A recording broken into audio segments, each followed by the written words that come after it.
கிறிஸ்துவுக்குள் பிரியமுள்ள சகோதர சகோதரிகளே, பலன் தரும் தேவன் எபிசோட் 1393 கர்த்தரை துதிக்கிறேன், மகிமைப்படுத்துகிறேன்.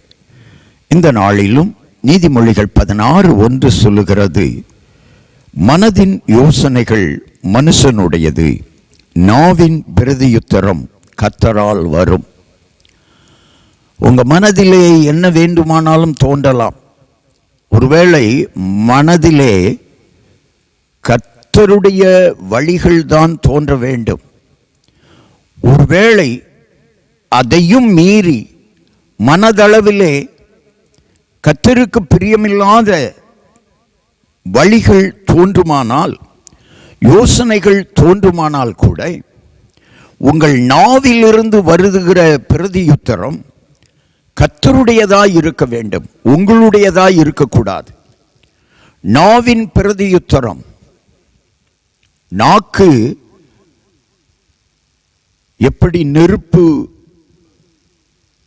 தீ கொளுத்துகிறதோ, நெருப்பினாலே அநேக பொருட்கள் எரிந்து அழிந்து போகிறதோ, அதே போல நாவின் சொற்களாலும் அழிவு உண்டாகும்.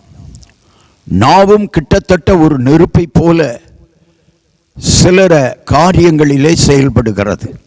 எனவேதான் வேதம் சொல்லுகிறது, நாவை சரியாக பயன்படுத்த வேண்டும் என்றால் வார்த்தைகள், வாயிலிருந்து வருகிற வார்த்தைகளை கர்த்தருடைய வார்த்தைகளாய் வெளிப்படுத்த வேண்டும். நாவின் பிரதியுத்தரம் கர்த்தரால் வரும். ஒரு மனிதனுக்கு பதில் சொல்லுகிறீர்கள், உங்களுக்கு எரிச்சல் மூட்டுகிற காரியங்களை மனிதர்கள் செய்வார்கள். அந்த மனிதர்களுக்கு பதில் சொல்லுகிறீர்கள், செய்கிறீர்கள் என்று வைத்துக் கொள்வோம். நீங்கள் எப்படி செயல்பட வேண்டும்? நாவின் பிரதியுத்தரம் கர்த்தருடையதாய் இருக்க வேண்டும். இயேசு கிறிஸ்துவை சிலுவையில் அறைந்தார்கள். அவர் அருள் மொழியை சொன்ன காரியத்தை, பாங்கை பாருங்கள். பிதாவே, இவர்களுக்கு மன்னியும், தாங்கள் செய்வது இன்னதென்று அறியாதிருக்கிறார்கள். எனவே நாவின் பிரதியுத்தரம், மென்மையாக பேச கற்றுக்கொள்ளுங்கள், இனிமையாக பேச கற்றுக்கொள்ளுங்கள். இனிமையாக பேச வேண்டும். இனிய சொற்கள் தான் மகிழ்ச்சியை தரும், நன்மையை தரும். இயேசு கிறிஸ்து இனிமையாக பேசினார். அவரை பின்பற்றி உங்கள் வாயின் வார்த்தைகள் இனிமையாக இருக்கட்டும். கண்களை மூடி ஜெபிக்கலாம்.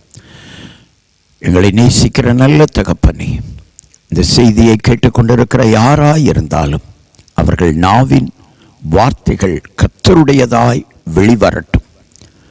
கடுமையான வார்த்தைகள் வேண்டாம். பிறரை காயப்படுத்துகிற வார்த்தைகள் வேண்டாம். பிறருடைய மனதை புண்படுத்துகிற வார்த்தைகள் வேண்டாம்.